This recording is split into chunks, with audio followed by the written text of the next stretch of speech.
はい、お世話になっております野良です。今回来ているこちらはもはや名前を知らない人はいないでしょう、サブカル王国下北沢です。僕は数年ぶりに下北沢に来たんですけど、もうなんだここはってかなり戸惑っているところですね。っていうのも下北沢はもう5年以上前くらいから現在まで駅を中心に大規模な再開発というか街の改造工事を行っている最中なんですけれども、駅の作りも2019年に全面リニューアルされていて、もう僕の知っている下北沢駅とはまるで別物に様変わりしてますね。まず駅の上に下北駅上という新しい下北沢駅のシンボル的な商業スペースができたらしいんで、ちょっと先にそちらを覗いてみたいと思います。下北沢駅って昔は結構ボロ臭い感じだったのに、もう空間からおしゃれになっちゃってますね、これ。で、こちらの下北駅上は、服屋さんとか雑貨、ベーカリー、カフェといったおしゃれ店舗が入っているようですね。もうあの頃のボロくて薄暗くてアングラ臭たたりを下北沢駅はないのです。で、この下北沢の大改革についても軽く説明しておくと、下北沢は京葉井の頭線と小田急線が通っているんですけれども、前は地上を走っていた小田急線が今地下になっているっていうのが知ってる人も多いと思います。それで昔に地上にあった小田急線の線路跡地、世田谷代田駅から東北沢駅間の、1.7キロくらいのエリアを下北線路街として新しく開発して、その線路跡地に商業施設だったりとかホテルとか飲食店とかいろいろと建物を作ってワイワイさせようぜっていう感じの大作戦が今数年がかりで行われているっていうところですね。そしたら駅を出て街に繰り出すわけですけれども、駅の外観はこんな感じですね。駅前はまだ工事中といったところですね。で、小田急線の改札と井の頭線の改札が完全に分離されました。以前はかなり分かりにくかったんで、これで小田急線と井の頭線を間違えなくなりましたね。それじゃまず下北の南口商店街の方から歩いてみたいと思います。商店街に入る前に右折しまして、すぐ先にあるレシピ下北っていう下北唯一かもしれない大型商業施設があるんで、先にチェックしておきましょう。ユニクロとか湯沢屋とかダイソーといった店舗の他に、11月からは家電量販店の野島もオープンします。あと1階と地下にはフーディアムっていう24時間営業のスーパーが入ってますね。下北は他にも大きなスーパーいくつかありますけど、24時間営業のスーパーはここだけなんで貴重なスーパーですね。ということで南口商店街を歩いてみたいと思います。下北といえば古着屋の街とか演劇の街、音楽の街などいろいろ言われるように、古着屋とか小劇場、ライブハウスがとても多くて、サブカルチャー文化が強く根付いている街です。なんていうか街全体がビレッジヴァンガードって感じの場所ですね。で、最近では世界各国で発行されているタイムアウトっていう情報誌で、世界で最もクールな50の街っていうランキングで、なぜか下北沢が2位に選ばれたみたいですね。ちょっと何をもってクールっていうのかわからないんですけれども、外国人観光客にも一目置かれるくらいには世界的に知られている日本の街と言っていいんじゃないでしょうか。で、こうして商店街を歩いていると真っ先に感じるのが、もうとにかく古着屋が多いですね。もう右も左も服屋服屋服屋って感じで、もうどんだけ服屋あんのかと。でも古着がやっぱり多いんで、好みは結構分かれそうですね。なんていうか女性で言えばキャンキャンみたいな系統の服はあんまなさそうで、下北沢はこういうファッションとか音楽演劇っていう、トレンドの発信地でもあるので、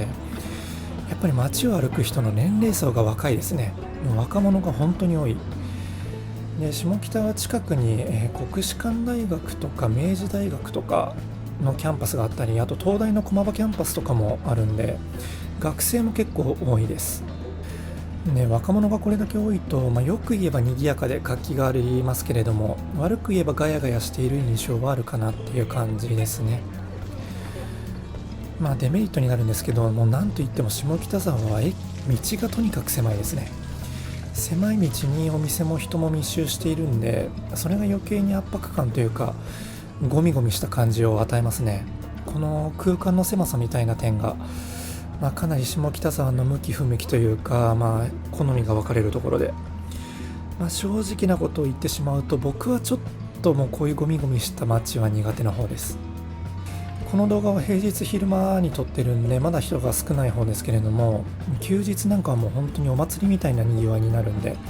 自転車は危険だし、もうなんなら歩いていても肩と肩がぶつかり合うような混雑具合にもなったりするんで。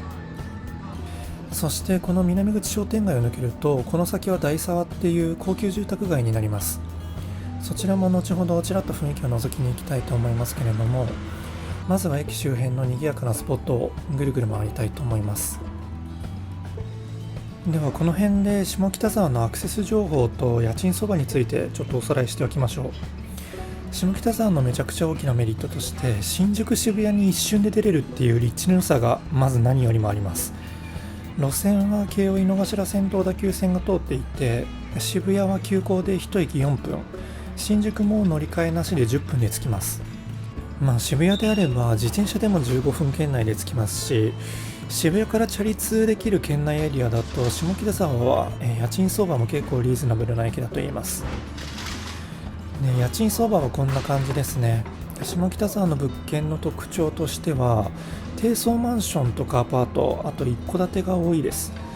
逆に背の高いマンションは、あるにはありますけれども、駅中心地の商店街の中に建てたりするんで、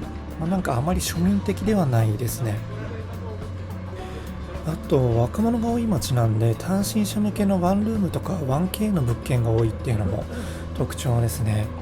駅近になるとファミリー向けのマンションは少ないんで、ファミリーで住むなら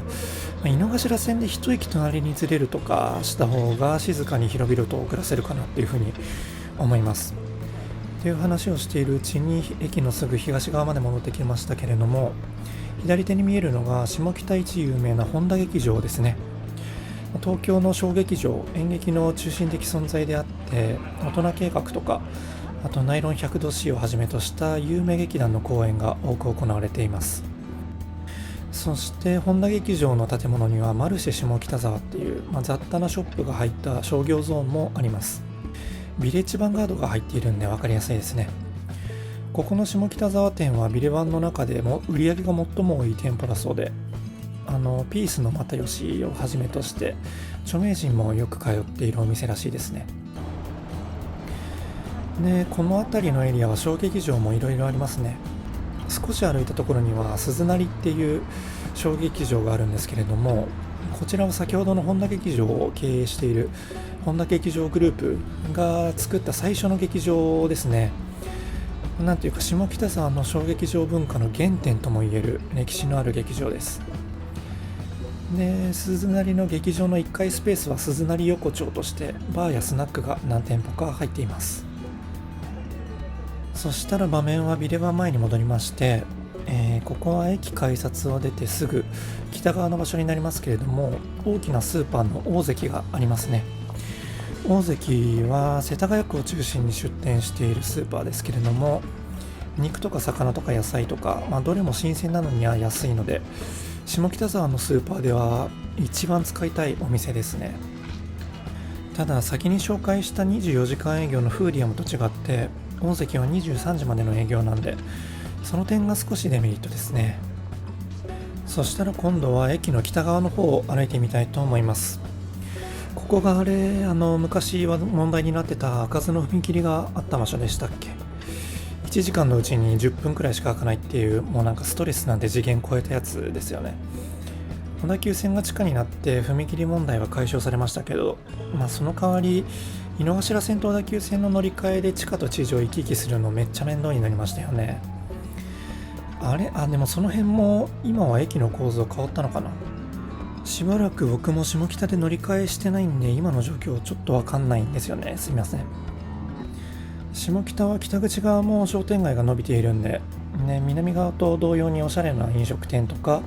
古着屋さんが、多数のお店が並んでいます。ですぐのところにピーコックもありますね。こちらも23時まで営業なんですけれども、駅近にこれだけスーパーがあれば住むのにはめちゃくちゃ便利ですね。そしてピーコックの先の道を進むと無印良品もあります。ここの無印地下1階から3階までの4フロアなんでめちゃくちゃでかい店舗ですね。で商店街の方へ歩き出すとすぐ右手に下北沢の古着屋でも一番かわかんないですけど有名な東洋百貨店があります。ここは百貨店の名の通り、下北沢に集う雑多な古着屋さんの総合施設っていうんですかね。10店舗以上の古着店がここに集まっています。下北沢とか、あと原宿とか高円寺もそうですけれども、古着屋が多く集まっている街って大体が戦後の闇市を発祥としてるんですよね。下北沢の場合は駅の北口に闇市が形成されていたんですけれども、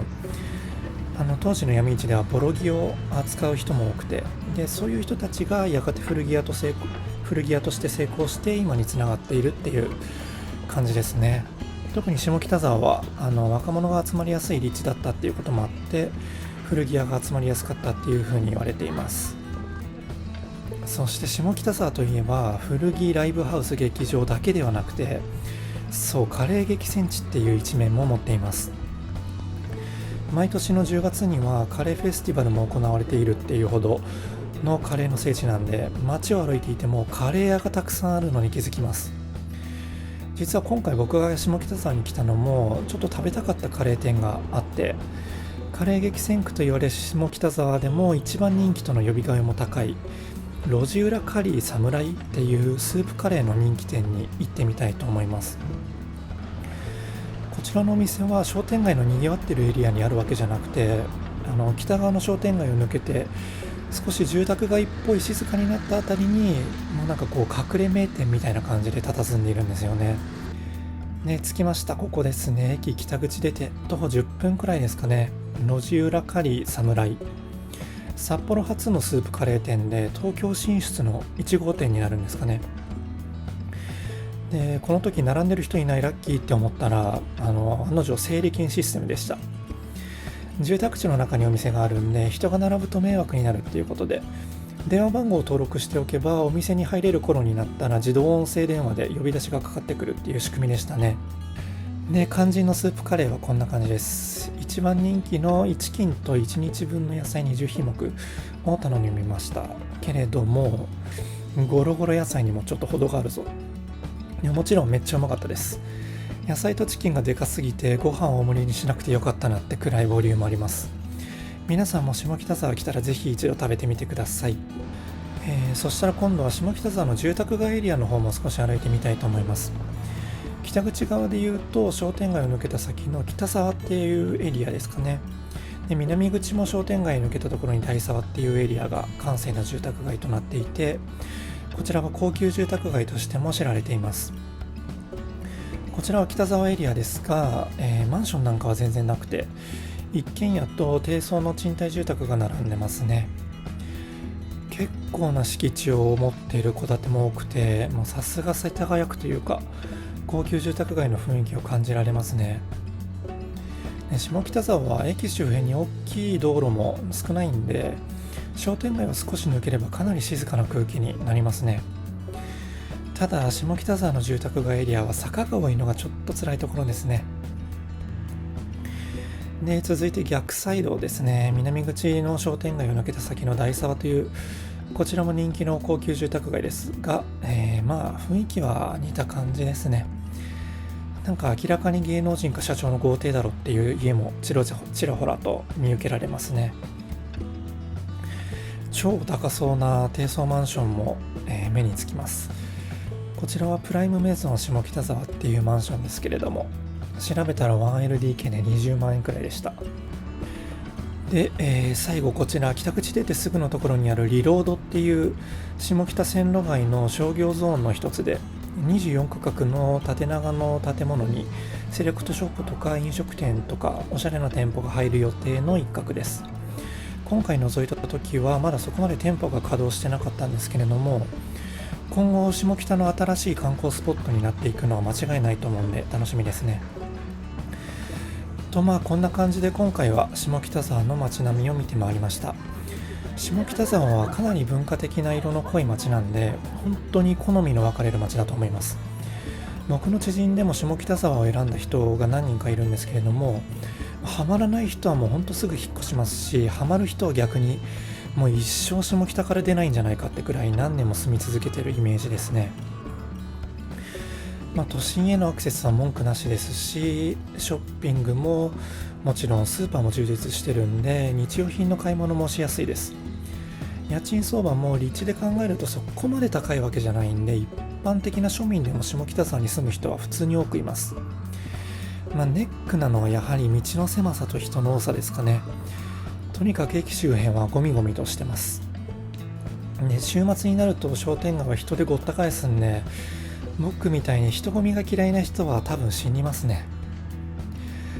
そんな感じで今回はこの辺で終わりたいと思います。もし動画をご覧の方で下北沢に実際住んだ経験のある方は、住み心地とか感想をぜひコメントしていただけると嬉しいです。じゃあまた次の街をレポートしたいと思います。ではでは。